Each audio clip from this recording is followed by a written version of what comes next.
Hello students, मैं सूरज कुमार आप लोगों का स्वागत करता हूं अपने यूट्यूब चैनल पे। आज हम लोग डिस्कस करने वाले हैं हाइपरबोला के एक बहुत ही मज़ेदार टॉपिक को। टॉपिक का नाम है टेंजेंट ऑफ द हाइपरबोला। तो देखेंगे आज की टेंजेंट में क्या है और क्या नहीं है। टेंजेंट में आपको एलिप्स में भी हम टेंजेंट पढ़ाए हैं, जिसमें हम 3 फॉर्म पढ़ाते हैं। आपको तो आइडिया ही होगा जो 3 फॉर्म में हम लोग जानते हैं टेंजेंट को। एक होता है पॉइंट फॉर्म, फिर होता है पैरामेट्रिक फॉर्म और फिर होता है स्लोप फॉर्म। तो वो तीनों फॉर्म को आज हम लोग देखेंगे एक एक करके कि किस तरह से हम लोग क्या रिजल्ट निकल के आता है टेंजेंट से। तो चलिए फटाफट से हम लोग शुरू करते हैं। लेकिन शुरू करने से पहले आपको एक चीज़ बता देना चाहते हैं कि हाइपरबोला का 6 लेक्चर अभी तक हो चुका है। तो वो 6 लेक्चर अगर आप नहीं देखें तो आप प्लेलिस्ट में जाके जरूर देखें, क्योंकि अगर आप हाइपरबोला का इंट्रोडक्शन, हाइपरबोला का कॉन्सेप्ट को नहीं समझेंगे तो आपको टेंजेंट समझ में नहीं आएगा।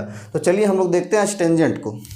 तो सबसे पहले हम लोग देखेंगे 3 फॉर्म होता है टेंजेंट का। मतलब तो हमको उम्मीद है कि आपको बताने की ज़रूरत नहीं है, लेकिन फिर भी थोड़ा सा हम दे देते हैं आपको इंट्रोडक्शन।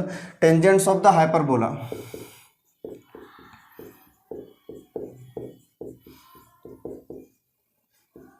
ये हाइपरबोला का जो टेंजेंट है इसके बारे में आज हम लोग जानते हैं। 3 फॉर्म होता है। तो सबसे पहला फॉर्म जो है वो हम लोग पॉइंट फॉर्म को देखेंगे। पहले हम लोग पॉइंट फॉर्म को देखेंगे।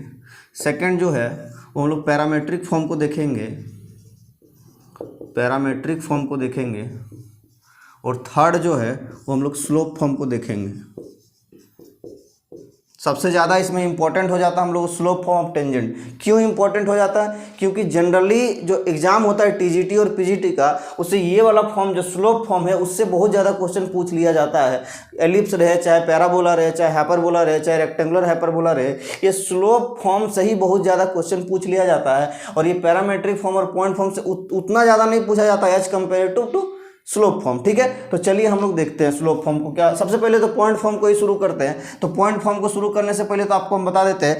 तो देखिए यहाँ पे हम एक हाइपरबोला को सबसे पहले हम यहाँ पे ड्रॉ करते हैं। Standard hyperbola.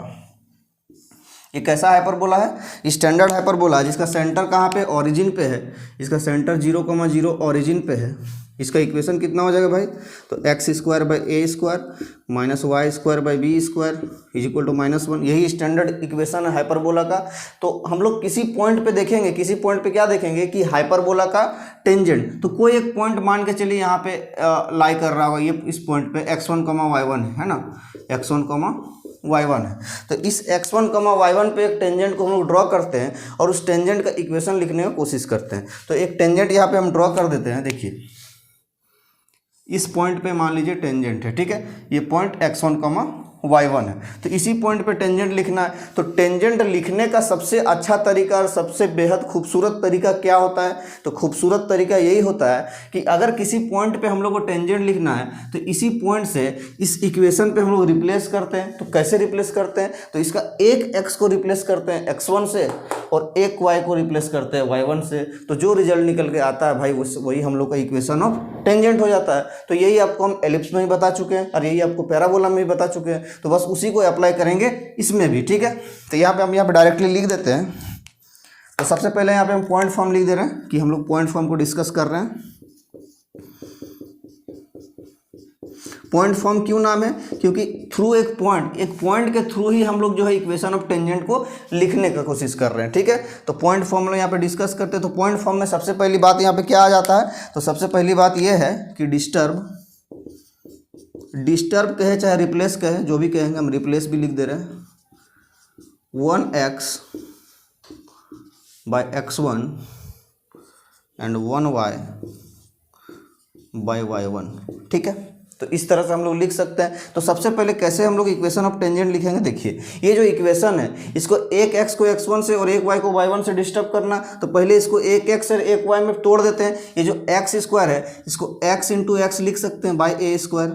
ये जो y² है y इंटू वाई लिख सकते हैं बाई b² बराबर -1। यहाँ तक तो ठीक है। अब जो इसका एक x है उसको x1 से, ये वाला x1 से यहाँ पे डाल दीजिए और ये y1 इसमें डाल दीजिए एक y पे। ठीक है, तो यहाँ पे डायरेक्टली हम लिख रहे हैं equation of tangent in point form. Equation of tangent in point form. तो देखिए क्या आ जाता है हम लोग को रिजल्ट। तो ये जो x के जगह x1 डाल देंगे, एक x एज इट इज रहने देंगे, x के जगह x1 by a² minus y y1 by b square बराबर -1। ये हम लोग को पॉइंट फॉर्म में इक्वेशन ऑफ टेंजेंट निकल के आ गया। तो किसका? तो स्टैंडर्ड हाइपरबोला का। लेकिन आप कहेंगे सर कि इसका तो कॉन्जुगेट भी होता है, इसका तो कॉन्जुगेट भी होता है, और जरूरी नहीं कि सारा हाइपरबोला स्टैंडर्ड या कॉन्जुगेट ही हो। कुछ कुछ हाइपरबोला हम लोग को आउट ऑफ रेंज भी मिलेगा, जैसे सेंटर में, ओरिजिन में सेंटर नहीं रह के कहीं और सेंटर रहेगा, जो शिफ्टेड हाइपरबोला रहता है। या तो ये भी जरूरी नहीं है कि जो सीधा सीधी रहे, शिफ्ट सीधा हो, ये तो इंक्लाइंड हाइपरबोला भी हो सकता है। तो सभी हाइपरबोला में ये वाला कॉन्सेप्ट लागू होता है, सभी पैराबोला में भी ये वाला कॉन्सेप्ट लागू होता है, सभी एलिप्स में भी ये वाला कॉन्सेप्ट लागू होता है, अगर हम पॉइंट फॉर्म की बात करेंगे तो। ठीक है, तो ये वाला जो यूनिवर्सल कॉन्सेप्ट है और सभी कर्व में लागू होता है। धरती में जितना कर्व है, साइन का कर्व हो गया, कॉस का कर्व हो गया, एक्सपोनेंशियल कर्व हो गया, लॉगरिथमिक कर्व हो गया, चाहे आप ये हम लोग का ट्रिग्नोमेट्री वाला जो आपका कोऑर्डिनेट वाला कोनिक सेक्शन का जो कर्व हो गया, किसी भी कर्व में हम लोग का ये वाला कॉन्सेप्ट लागू होता है। तो ये रहा हम लोग का रिजल्ट किसका? तो हम लोग का ये रिजल्ट रहा पॉइंट फॉर्म का। तो एक हम देखिए कॉन्जुगेट फॉर्म का भी हम बता देते हैं आपको फट से। तो देखिए आप, ये रहा कॉन्जुगेट हाइपरबोला, छोटा सा हम यहाँ पे ड्रॉ करते हैं। तो आपका कॉन्जुगेट हाइपरबोला का भी इक्वेशन किस तरह लिखेंगे ये हम दिखा देते हैं। ये आपका कॉन्जुगेट हाइपरबोला हुआ, और इस कॉन्जुगेट हाइपरबोला का इक्वेशन कितना हो जाता है? x² - y² b स्क्वायर बराबर 1 होता है। ये यहाँ पे -1, यहाँ पे -1 नहीं, यहाँ पे 1 होता है। आप ध्यान में रखेंगे ये स्टैंडर्ड फॉर्म में 1 होता है। ये कॉन्जुगेट का इक्वेशन हम यहाँ पे लिख दिए थे, तो यहाँ पे 1 होता है ना, यहाँ पे 1 होता है, इसको आप ध्यान में रखेंगे। और कॉन्जुगेट हाइपरबोला में यहाँ पे -1 होता है। ठीक है, यहाँ पे थोड़ा सा मिस्टेक है, यहाँ पे ध्यान देंगे, इसको करेक्ट करेंगे आप लोग। तो ये x² a² - y² b square बराबर -1, ये कॉन्जुगेट का इक्वेशन है। तो इस कॉन्जुगेट के इक्वेशन में भी किस तरह से हम लोग मान के चले, किसी एक पॉइंट पे हम लोग का टेंजेंट है, किसी एक पॉइंट पे हम लोग का टेंजेंट है। तो देखिए क्या टेंजेंट निकल के आ जाता है। तो यहाँ पे मान लीजिए ये टेंजेंट है, तो इस टेंजेंट का पॉइंट लीजिए x1, y1। तो बस इसके टेंजेंट का इक्वेशन कैसे निकलेगा? तो बस उसी तरह से निकलेगा जैसे पिछला वाला में निकला था, x1 bye a² - y1 bye b square बराबर -1। तो ये हम लोग का टेंजेंट निकल के आ गया किस फॉर्म में? तो पॉइंट फॉर्म। तो ये हम लोग को पॉइंट फॉर्म क्लियर होता है, इसमें कुछ भी हम लोग का नहीं छूट जाता, बस यही कॉन्सेप्ट है। इस तरह से आपको एग्जाम में अगर डायरेक्टली क्वेश्चन दे दे कि एक कोई हाइपरबोला दे दिया और उस हाइपरबोला का कोई एक पॉइंट दे दिया, तो उस पॉइंट पे कहे कि इस पॉइंट पे इक्वेशन ऑफ टेंजेंट क्या होगा, 4 ऑप्शन रहेगा, फटाफट से आप निकाल सकते हैं कि क्या इक्वेशन आएगा। ठीक है, तो अब हम लोग जो अगला पार्ट हम लोग इसका बचता है, इसका अगला पार्ट पैरामेट्रिक फॉर्म है। तो पैरामेट्रिक फॉर्म को भी देखेंगे, लेकिन उससे पहले आप इसको एक बार नोट करें। ठीक है, अब हम लोग देखने वाले हैं कि सेकंड फॉर्म हम लोग का, तो सेकंड फॉर्म हम लोग को क्या है हाइपरबोला का टेंजेंट का? तो पैरामेट्रिक फॉर्म। तो चलिए इस फटाफट से पैरामेट्रिक फॉर्म को भी देख लेते हैं। तो आज हम लोग कोई क्वेश्चन डिस्कस करने वाले नहीं है, आज जो हम लोग तीनों फॉर्म को डिस्कस करेंगे, जो हम लोग पॉइंट फॉर्म, पैरामेट्रिक फॉर्म और स्लोप फॉर्म है, और कुछ प्रॉपर्टीज है, वो सब आज हम लोग डिस्कस करेंगे। इसका जो क्वेश्चन है इसके अगले लेक्चर में हम बहुत अच्छे से डिस्कस कर देंगे, लेकिन आज हम लोग सिर्फ थ्योरी पे फोकस करते हैं। तीनों फॉर्म और कुछ प्रॉपर्टी है, चलिए देखते हैं। तो पहला सेकंड वाला फॉर्म क्या है हम लोग का? तो सेकंड वाला फॉर्म है हम लोग पैरामेट्रिक फॉर्म। तो पैरामेट्रिक फॉर्म को देख लेते हैं, लेकिन पैरामेट्रिक फॉर्म पढ़ने से पहले आपको तो बहुत बड़ा चीज़ का जानकारी होना चाहिए। तो क्या जानकारी होना चाहिए? तो आपको जानकारी होना चाहिए कि जो पैरामेट्रिक कोऑर्डिनेट होता है हाइपरबोला का, वो क्या होता है। पिछले लेक्चर्स में आपको हम पैरामेट्रिक कोऑर्डिनेट के बारे में बता दिए कि हाइपरबोला का पैरामेट्रिक कोऑर्डिनेट क्या होता है। अगर वो जानकारी नहीं है तो फिर ये पैरामेट्रिक फॉर्म ऑफ टेंजेंट आपको बेकार हो जाएगा, कुछ समझ में नहीं आएगा। तो अगर आप नहीं देखे हो पैरामेट्रिक फॉर्म का लेक्चर, तो पैरामेट्रिक कोऑर्डिनेट का लेक्चर, तो उसको जरूर देखें, तब इस लेक्चर को देखिएगा। ठीक है, तो आपको हम बता दें कि किसी भी स्टैंडर्ड हाइपरबोला में, किसी भी स्टैंडर्ड हाइपरबोला में क्या होता है पैरामेट्रिक फॉर्म। तो देखिए यहाँ पे हम हाइपरबोला ड्रॉ कर रहे हैं, आपको समझाने की कोशिश करते हैं हम। ये एक हाइपरबोला रहा, इसका सेंटर 0,0 जो कि ओरिजिन है।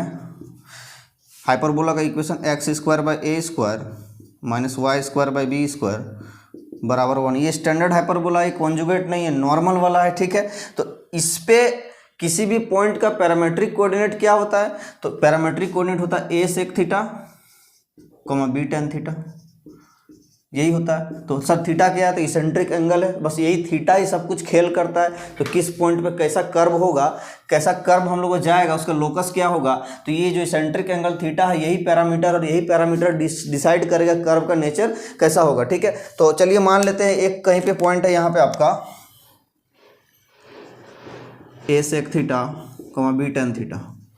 ठीक, कुछ देर के लिए इस पॉइंट को हम लोग x1, y1 मानते हैं, जैसे हम लोग पॉइंट फॉर्म में माने, ठीक है, x1, y1 मान लेते हैं जैसे कि हम लोग पॉइंट फॉर्म में माने। तो पॉइंट फॉर्म में इसका इक्वेशन क्या लिखे थे हम लोग, तो पॉइंट फॉर्म में देखिए हम लोग इसका इक्वेशन लिखे थे, देखिए यहाँ पे x(x1) by a square y(y1) by b square बराबर 1, यही इक्वेशन लिखे थे हम लोग पॉइंट फॉर्म में। लेकिन अब यहाँ पे थोड़ा सा चेंजिंग है, क्या चेंजिंग है, ये जो पॉइंट्स है x1, y1 उसके जगह पैरामेट्रिक कोऑर्डिनेट है, जो वहाँ पे पॉइंट वाला कोऑर्डिनेट था x1, y1 उसके जगह में क्या है हम लोग का पैरामेट्रिक कोऑर्डिनेट है। तो x1, y1 को रिप्लेस किससे कर देंगे, अपना पैरामेट्रिक कोऑर्डिनेट से रिप्लेस कर देंगे। तो चलिए कर देते हैं, तो x into a sec theta, x1 के जगह ए सेक थीटा पुट कर दिए upon a square y into b tan theta by b square बराबर 1। अब देखिए यहाँ से a से a कैंसिल हो जा रहा और ये b से b कैंसिल हो जा रहा, तो हम लोग को क्या निकल के आ रहा है, x sec theta by a minus y tan theta by b बराबर 1। तो ये हम लोग को जो इक्वेशन है, किसका इक्वेशन है, पैरामेट्रिक फॉर्म का इक्वेशन है। तो यहाँ पे हम लिख दे रहे हैं, क्या लिख दे रहे हैं, तो equation of tangent of standard hyperbola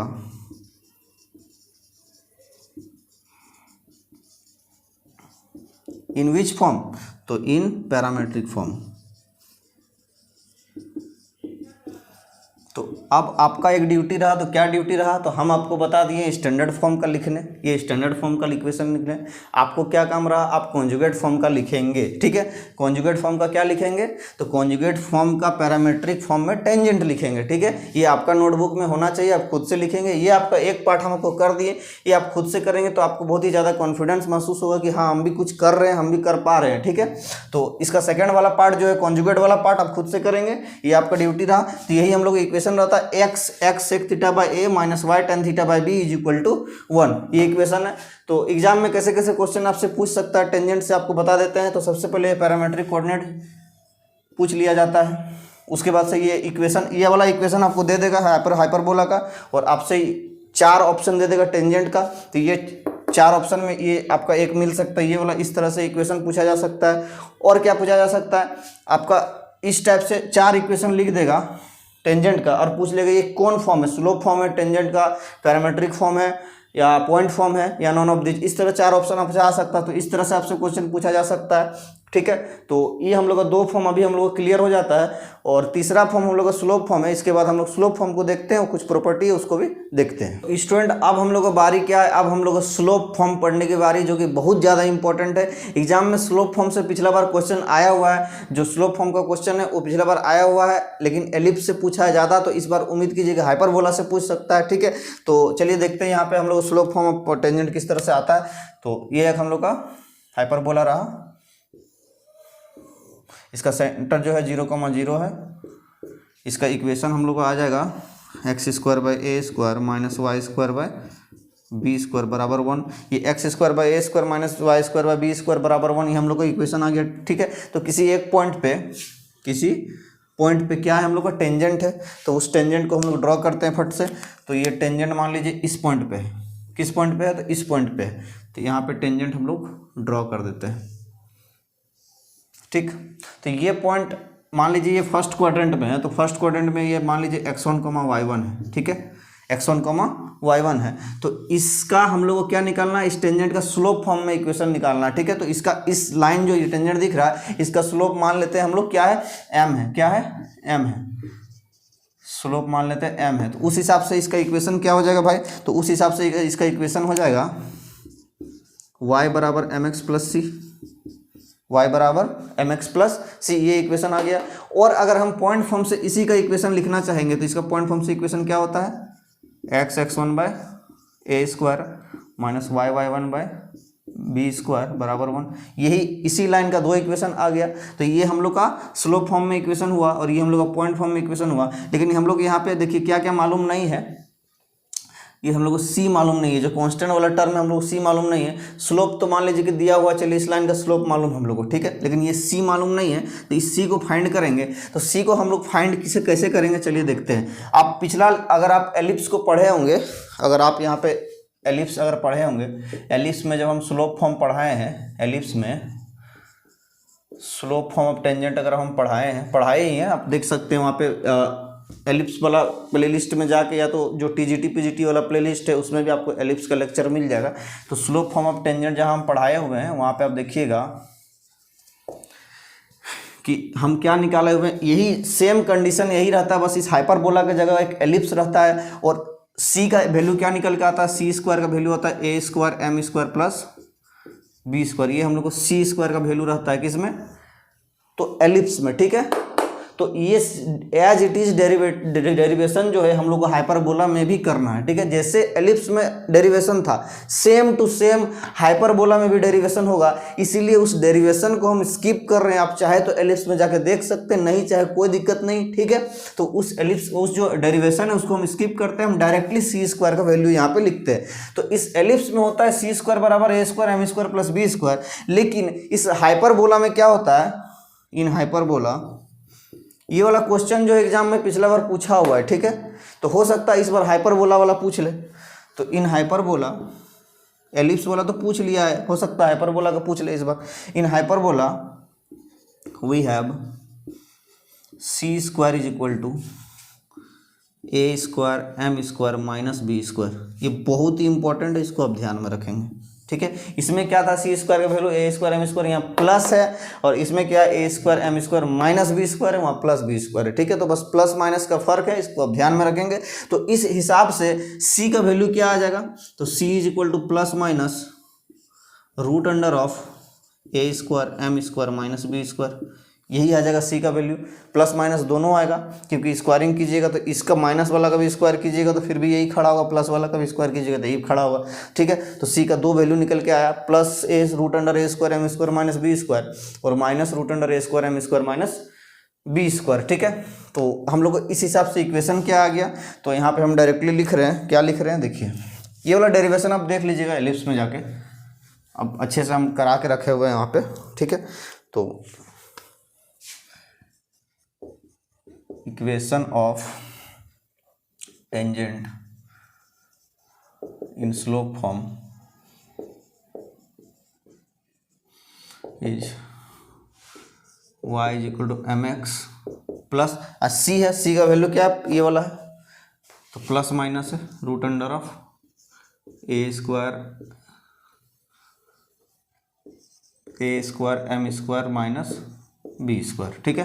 y is equal to M x plus minus root under of A square M square minus B square, ये क्या आ गया हम लोग का equation of tangent in slope form. Generally C का value ये वाला सी का वैल्यू है प्लस माइनस रूट अंडर ए square M square minus B square, सी का वैल्यू आ गया, सी का वैल्यू आ गया हम लोग का, और ये वाला भी इक्वेशन है। तो देखिए इस तरह से हम लोग जो इक्वेशन को फाइंड करते हैं, क्या बोलते हैं, इसका डेरिवेशन देख लीजिए आप एलिप्स में, तो किस तरह से हम लोग को सी का वैल्यू निकलता है वहाँ से आपको पता चल जाएगा। तो देखिए ये वाला इक्वेशन जो आया y is equal to M x plus minus root under A square M square minus B square, तो ये इक्वेशन हो गया स्लोप फॉर्म का। तो अब अगर आपको ये वाला इक्वेशन समझ में आ गया तो अब हम लोग क्या करेंगे, ये पॉइंट ऑफ कॉन्टैक्ट निकालने की कोशिश करेंगे, ये x1 y1 का, ठीक है। मतलब ये जो टेंजेंट है इस हाइपरबोला पे कहाँ जाकर टच हो रहा है, जो टेंजेंट बन रहा है वो कहाँ टच हो रहा है, उसको निकालने की कोशिश करेंगे। तो आपको हम 1000 बार बताए हैं, क्या बताए हैं कि अगर एक ही लाइन का दो इक्वेशन रहेगा, एक ही लाइन का दो इक्वेशन रहेगा, तो अगर कोफिशिएंट प्रोपोर्शनलिटी लगा देते हैं वही दोनों इक्वेशन में, तो हम लोग को पॉइंट ऑफ कॉन्टैक्ट निकल के आ जाता है। ये आपको बार बार बताए हुए हैं। तो ये वाला इक्वेशन भी इसी लाइन को रिप्रेजेंट कर रहा, और ये वाला इक्वेशन भी इसी लाइन को रिप्रेजेंट कर रहा, जिसमें सी का वैल्यू हम लोग को मालूम है, ठीक है। तो ये दोनों इक्वेशन में हम लोग क्या करेंगे, कोफिशिएंट प्रोपोर्शनलिटी लगाएंगे, और कोफिशिएंट प्रोपोर्शनलिटी लगा देंगे तो हम लोग को point of contact x1 y1 निकल के आ जाएगा। तो चलिए लगा देते हैं, बाय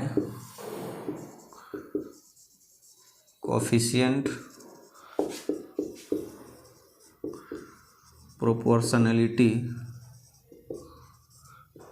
वी हैव, देखिए तो कोफिशिएंट प्रोपोर्शनलिटी में क्या होता है कि इसका x वाला कोफिशिएंट और इसका x वाला कोफिशिएंट एक तरफ, इसका y वाला कोफिशिएंट, इसका y वाला कोफिशिएंट, और इसका कांस्टेंट और इसका कांस्टेंट, बस यही करना होता है। तो सबको एक तरफ कर लीजिए, यहाँ पे हम इस इक्वेशन को एक तरफ सारा कर लेंगे तो ये -1 बराबर 0 हो जाएगा, ठीक, कोई दिक्कत तो नहीं।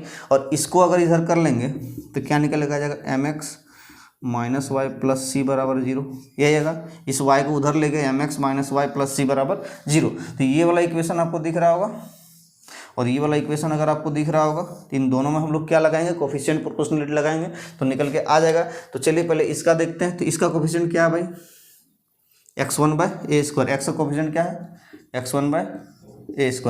अपन में क्या आएगा, इसका कोफिशिएंट क्या है तो m है, तो यहाँ पे m लिखेंगे इक्वल टू इसका y का कोफिशिएंट क्या है, और ये माइनस भी तो -y1/b², -y1/b²। और इसका y का कोफिशिएंट कितना है तो -1 है, तो ये -1 इज इक्वल टू इसका कांस्टेंट टर्म कितना है तो -1 है, तो ये -1 आ गया। और इसका कांस्टेंट टर्म कितना है तो c है, ठीक है, तो c है। तो देखिए ये वाला m क्या यहाँ पे नीचे आ जाएगा, ये 1m/1 आ जाएगा, तो यहाँ पे बन जाएगा a²m, ठीक है। इसको अगर सॉल्व करेंगे तो, और ये देखिए -1 है, यहाँ से -1 ये माइनस माइनस कैंसिल हो जाएगा, तो ये पूरा का पूरा प्लस बन जाएगा, तो ये पूरा हट जाएगा, ठीक है। और ये आपका जो रिजल्ट है निकल के आता है। अब क्या करेंगे, एक बार इसको सॉल्व करेंगे इसके साथ, देखिए एक बार फर्स्ट वाला को थर्ड से सॉल्व करेंगे और एक बार सेकंड वाला को थर्ड से सॉल्व करेंगे। एक बार इसको इसके साथ सॉल्व कीजिए, एक बार इसको इसके साथ सॉल्व कीजिए, तो पहला वाला और तीसरा वाला सॉल्व कीजिएगा तो x1 निकल के आएगा, और दूसरा वाला और तीसरा वाला सॉल्व कीजिएगा तो y1 निकल के आएगा, ठीक है। तो सॉल्व कर दीजिए। तो देखिए x1 का वैल्यू क्या निकल के आएगा, देखिए ये चल जाएगा इधर -a²m/c, और y1 क्या निकल के आ जाएगा -b²/c। और कोई दिक्कत तो नहीं दिख रहा हमको यहाँ पे, और कोई दिक्कत नहीं दिख रहा। तो पॉइंट ऑफ कांटेक्ट कितना निकल के आ गया, x1, y1 हम लोग का आ गया -a²m/c और -b²/c, ठीक है। कहीं कैलकुलेशन अगर मिस्टेक है तो आप देख लीजिएगा, बाकी कॉन्सेप्ट आपका यही है। तो इस तरह से हम लोग जो क्या करेंगे, पॉइंट ऑफ कांटेक्ट भी निकाल सकते हैं टेंजेंट का, कि हाइपरबोला में कहाँ पे टच हो रहा है। लेकिन आप हमसे एक क्वेश्चन पूछेंगे कि सर देखिए कि इक्वेशन तो एक ही है, ये टेंजेंट तो एक ही है, लेकिन हम लोग का जो इक्वेशन आ रहा है ये तो दो आ रहा है, y बराबर mx प्लस √a²m² - b² एक इक्वेशन हुआ, और y बराबर mx माइनस √a²m² - b², तो दो इक्वेशन हो गया। एक ही लाइन का दो इक्वेशन प्लस माइनस में कैसे हो सकता है, तो नहीं हो सकता है। तो होने का क्या है कि ये जो x1, y1 है, इसका इक्वेशन तो ये प्लस वाला है, ये प्लस वाला है, ठीक है। और इसी का इमेज अबाउट द ओरिजिन यहाँ पे आएगा कहीं, -x1, -y1 आएगा नहीं, थर्ड क्वाड्रेंट हो जाएगा। तो इसी का इमेज लेंगे अबाउट ओरिजिन, तो -x1, -y1 आएगा, और इसी पॉइंट पे कोई लाइन होगा, इसी पॉइंट पे कोई टेंजेंट होगा, इसी पॉइंट पे कोई टेंजेंट होगा, इसी पॉइंट पे क्या होगा भाई, तो टेंजेंट होगा। तो इसी पॉइंट पे जो टेंजेंट होगा, उस टेंजेंट का इक्वेशन ये माइनस वाला है, ठीक है। उस टेंजेंट का इक्वेशन क्या है, ये माइनस वाला है। यहाँ पे हम इसको ढंग से ड्रॉ कर देते हैं, ठीक। ये मान लीजिए ये वाला पॉइंट है -x1, -y1। तो ये जो आपका रेड वाला लाइन दिख रहा है ये वाला, तो इस लाइन का इक्वेशन आ जाएगा y बराबर mx माइनस √a²m² - b², क्योंकि एक प्लस एक माइनस है, दो इक्वेशन है। तो एक तो हम लोग को इसका इक्वेशन आ गया, और इसी पॉइंट का इमेज लिए किसके अबाउट, तो ओरिजिन के अबाउट, तो -x1, -y1 आया। और इस पॉइंट पे अगर हम लोग कोई टेंजेंट को ड्रॉ करेंगे तो उसका जो इक्वेशन आएगा ये माइनस वाला आएगा। तो हम इसका इक्वेशन यहाँ पे लिखते हैं, y बराबर mx प्लस √a²m² - b², ठीक है। ये एक इक्वेशन हो गया। और इस वाला इक्वेशन को लिखते हैं तो y बराबर mx माइनस √a²m² - b², ठीक है। तो ये दो इक्वेशन हम लोग को निकल के आ जाता है। तो ये रहा स्लोप फॉर्म का मोटा मोटी कॉन्सेप्ट, जो भी हम लोग को कुछ छूट नहीं रहा, सब कुछ आपको बता दिए हैं। तो इस तरह से आपको जो है स्लोप फॉर्म में इस तरह से हम लोग इक्वेशन निकाल सकते हैं, और इस तरह से पॉइंट ऑफ कांटेक्ट निकाल सकते हैं। तो यहाँ तक आपको समझ में आया होगा। अब दो चार प्रॉपर्टी है, वो प्रॉपर्टीज को अभी हम लोग डिस्कस करते हैं। पहले इसको एक बार नोट करें आप। तो स्टूडेंट अब हम लोग का आखिरी पड़ाव आ गया है। इस लेक्चर का आखिरी पड़ाव क्या है कि हम लोग को ये तीन प्रॉपर्टी, इंपॉर्टेंट प्रॉपर्टी, तीनों प्रॉपर्टी को एक एक करके आज हम लोग डिस्कस करते हैं। टेंजेंट का तीनों फॉर्म आपको बता दिए, उम्मीद करते हैं कि समझ में आया होगा। अब ये तीनों प्रॉपर्टी हम लोग देखते हैं। तीनों प्रॉपर्टी जो आपको एलिप्स में पढ़ा है, ठीक है, सेम एज इट इज तीनों प्रॉपर्टी, कोई फर्क नहीं है। आपको एलिप्स में ये वाला बात बता चुके हैं, तो हाइपरबोला में भी आपको ये वाला बात बता रहे हैं, ठीक है। तो चलिए देखते हैं तो क्या बात है। तो सबसे पहले पहला प्रॉपर्टी को हम लोग डिस्कस करते हैं। The tangents at the extremity extremities of latus rectum of an hyperbola intersect on the directrix. मतलब कहना क्या चाह रहा है कि किसी हाइपरबोला, एक कोई हाइपरबोला है, उसका दोनों लेटस रेक्टम का एंड से अगर टेंजेंट ड्रॉ करेंगे तो वो दोनों टेंजेंट जाके इंटरसेक्ट जहाँ करेगा वो इंटरसेक्ट करेगा डायरेक्ट्रिक्स वाला लाइन में। ठीक है, यही कहना चाह रहा है। चलिए आपको हम यहाँ पे इमेज से समझाने की कोशिश करते हैं। देखिए ये एक हाइपरबोला है और ये इसका फोकस है।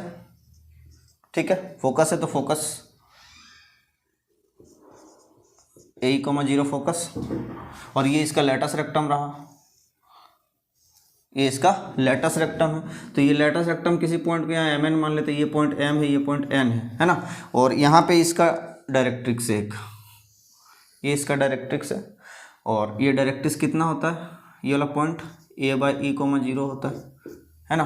तो ये जो पॉइंट पे टेंजेंट ड्रॉ होगा और ये जो पॉइंट पे टेंजेंट ड्रॉ होगा इंटरसेक्ट कहाँ करेगा, इस डायरेक्ट्रिक्स लाइन पर देगा इंटरसेक्ट करेगा। देखिए अगर सिमेट्रिक है तो यहीं पे जाके इंटरसेक्ट करेगा, है ना। अगर आपका स्टैंडर्ड फॉर्म है तो यहीं पे जाके इंटरसेक्ट करेगा, कहीं भी कर सकता है, कोई ज़रूरी नहीं है सेंटर पे ही करेगा। ठीक है, लेकिन इसी लाइन पे करेगा, ये आप ध्यान में रखेंगे। अगर इस पॉइंट से एंड ऑफ लेटस रेक्टम से अगर टेंजेंट को ड्रॉ करते हैं, एंड ऑफ लेटस रेक्टम से अगर टेंजेंट को ड्रॉ करते हैं तो कौन सा लाइन में जाके इंटरसेक्ट करेगा, डायरेक्ट्रिक्स लाइन पे जाके इंटरसेक्ट करेगा। ठीक है, तो ये वाला बात आपको कहाँ भी बता चुके हैं, एलिप्स में भी बता चुके हैं। एलिप्स में भी यही वाला कांड होता है। ठीक है, तो इस कांड को यहाँ भी करेंगे, यही प्रॉपर्टी है। तो एग्जाम में कैसे क्वेश्चन पूछेगा जानते हैं कि एंड ऑफ लेटस रेक्टम से आपका दो टेंजेंट खींच दिए और टेंजेंट का जो है कहाँ पे इंटरसेक्ट करेगा, वो इंटरसेक्शन का पॉइंट लिख देगा। ठीक है, या तो उसका एक्स कोऑर्डिनेट लिख देगा। तो एक्स कोऑर्डिनेट कितना, A/E, तो ये A/E वाला लाइन पे x बराबर A/E वाला लाइन पे इंटरसेक्ट करेगा। तो आपका लाइन का इक्वेशन लिख देगा, कोऑर्डिनेट लिख देगा डायरेक्टली, उससे आपको समझना होगा। तो ये वाला प्रॉपर्टी आप ध्यान में रखेंगे। पहला प्रॉपर्टी यहाँ पे खत्म होता है। इधर वाला लेटस रेक्टम के लिए इधर वाला डायरेक्ट्रिक्स पे जाकर इंटरसेक्ट करेगा। ठीक है, तो दोनों तरफ से लागू होगा। तो पहला प्रॉपर्टी आपको क्लियर हो गया। सेकंड वाला प्रॉपर्टी आपको समझाते हैं। सेकंड वाला प्रॉपर्टी क्या है कि the locus of foot of perpendiculars from the foci upon any tangent to the hyperbola is auxiliary circle. मतलब कह रहा है कि कोई हाइपरबोला है,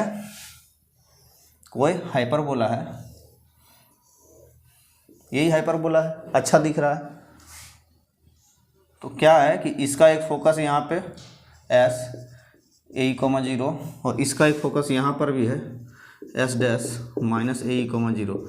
तो दोनों फोकस को प्लूरल हो गया फोकाई। तो इन दोनों फोकस से किसी भी टेंजेंट पे फुट ऑफ परपेंडिकुलर गिराएंगे। तो पहले गिराइए, पहले टेंजेंट ड्रॉ कर लीजिए। ये मान लीजिए आपका ये पॉइंट है, इसी पे यहीं पे टेंजेंट है। ठीक है, ये टेंजेंट है और इस पॉइंट से भी फुट ऑफ परपेंडिकुलर गिराइए और इस पॉइंट से भी फुट ऑफ परपेंडिकुलर गिराइए। तो गिरा रहे हैं, तो यहाँ से फुट ऑफ परपेंडिकुलर डाल दिए इस पे, ये वाला रहा। मान लीजिए S है, यहाँ पे M है, और यहाँ से भी फुट ऑफ परपेंडिकुलर डाल दिए यहाँ पे इस टेंजेंट पे। ठीक है, और ये वाला N हो गया। ठीक, तो इस तरह का M, N और भी बहुत सारा, इसमें तो infinite number of tangent draw कर सकते हैं। तो इस तरह का बहुत सारा पॉइंट होगा और सारे पॉइंट को अगर आप ज्वाइन कीजिएगा तो निकल के क्या आएगा, ऑक्सिलरी सर्किल आएगा। ऑक्सिलरी सर्किल लोकस क्या आ जाएगा, ऑक्सिलरी सर्किल आ जाएगा। और ऑक्सिलरी सर्किल का इक्वेशन क्या होता है आपको बता ही दिए, x² + y² बराबर a², है ना। किसके लिए, तो ये स्टैंडर्ड फॉर्म वाला हाइपरबोला के लिए। तो ये हम लोग का सेकंड वाला प्रॉपर्टी हो गया क्लियर। थर्ड प्रॉपर्टी देखिए, product of perpendiculars from any foci upon any tangent to the hyperbola is B²। यहाँ पे पहला वाला में देखिएगा कि टेंजेंट कहीं भी हो सकता है। ठीक है, और सारे टेंजेंट के लिए लागू होगा, इसीलिए लोकस लिखे हैं। और सारे पॉइंट को मिला देंगे तो जो ट्रेजेक्ट्री बनेगा वो आपको क्या बनेगा, ऑक्सिलरी सर्किल बनेगा। कृपया ऑक्सिलरी सर्किल को डायरेक्टर सर्किल से लिंक करने की कोशिश नहीं कीजिएगा, दोनों अलग अलग चीज़ है। डायरेक्टर सर्किल, ऑक्सिलरी सर्किल अलग अलग से आपको एलिप्स में पढ़ा है, हाइपरबोला में बता देंगे डायरेक्टर सर्किल। इसको डायरेक्टर सर्किल से मिलाने की कोशिश नहीं कीजिएगा, दोनों में आकाश जमीन का फर्क है।